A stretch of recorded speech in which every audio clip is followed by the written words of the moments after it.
ধন্যবাদ আপা। আসলে আমি তখন একটা কথা আমি যখন ওই গ্রেনেড হামলার বিষয়গুলো নিয়ে আমি যখন বললাম, তখন একটা পয়েন্ট আমি ছেড়ে গিয়েছি, সেটা একটু বলতে চাই।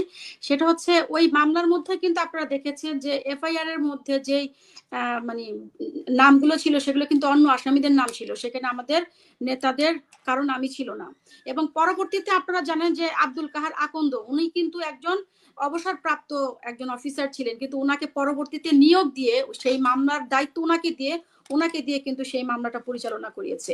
তাহলে আমি শুধু বলতে চাই ওই গ্রেনেড হামলার বিষয়টা নিয়ে তারা যে এই একটা নাটক করছে, পলাশ ভাই তখন যে কথাটা বললো যে এটা একটা মানে রাজনৈতিক নোংরা একটা মানে রাজনীতি করার জন্যই আসলে বারবার ওই গ্রেনেড হামলাটাকে নিয়ে আসছে।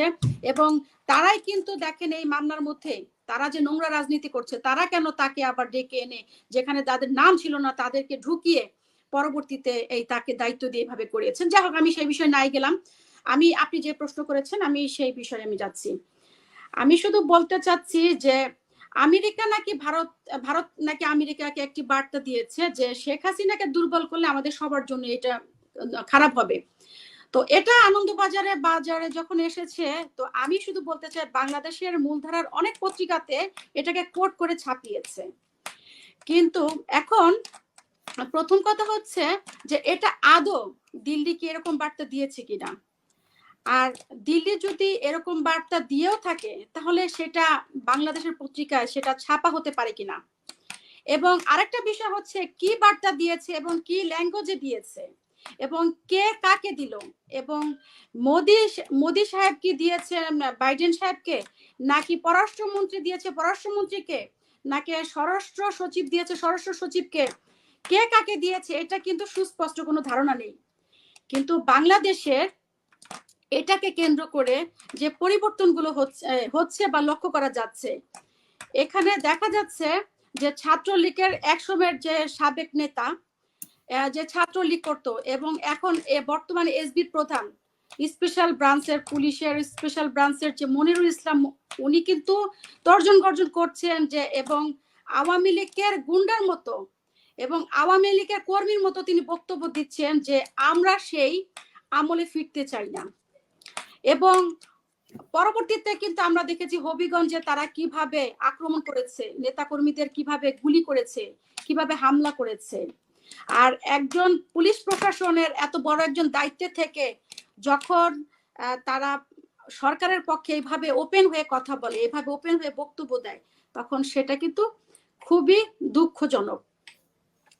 আর আর ব্যাপার হচ্ছে এগুলোর একটাই কারণ, সেটা হচ্ছে আওয়ামী লীগের যে মানে দুর্বল হয়ে গেছে, আওয়ামী লীগের মানে মন যখন ভেঙে গেছে, আওয়ামী লীগের যখন মনোবল ভেঙে গেছে, তাদের মানে নিঃশেষ হয়ে গেছে তাদের কোনো মনোশক্তি, তখন কিন্তু তারা নিজেদের মনোবল বৃদ্ধি করার জন্য এই ধরনের বা মনোবল ফিরিয়ে আনার চেষ্টা করছে আর কি, এই ধরনের একটা বিষয় নিয়ে।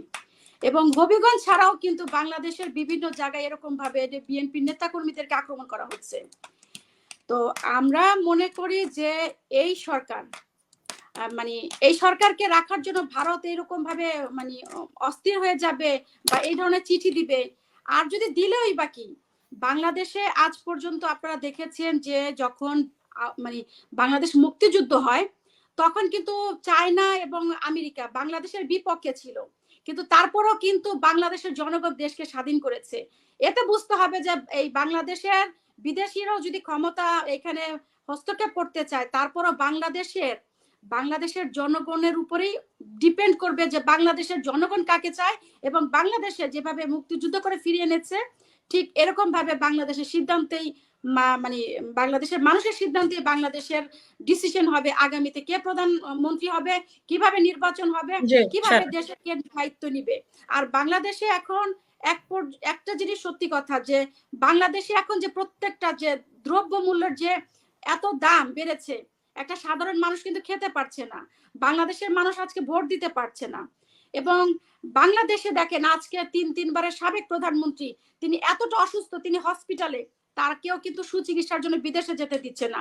তো তারা যে কি পরিমাণ হিংস্র রাজনীতি করে এবং রাজনৈতিক প্রতিহিংসার কারণে তাকে বন্দি করে আজকে এই মানে তার চিকিৎসা করার সুযোগটাও দিচ্ছে না। বাংলাদেশের প্রত্যেকটা ক্ষেত্রে দুর্নীতি করছে, যেখানে মহিলাদেরকে টাকা দিচ্ছে সরকারের তরফ থেকে, সেখানেও দেখা যাচ্ছে পুরুষের নাম। এবং প্রত্যেকটা জায়গায় যে দুর্নীতি করে বাংলাদেশে আজকে যে পর্যায়ে চলে গেছে, এখান থেকে ফিরিয়ে আনতে হলে বাংলাদেশের জনগণকে মানে আবারও সেই মুক্তিযুদ্ধের মতন আরেকটা যুদ্ধ ঘোষণা করে বাংলাদেশ থেকে এই সরকারকে বিদায় করে বাংলাদেশের গণতন্ত্র পুনরুদ্ধার করতে হবে। ধন্যবাদ। অসংখ্য ধন্যবাদ। আমাদের সাথে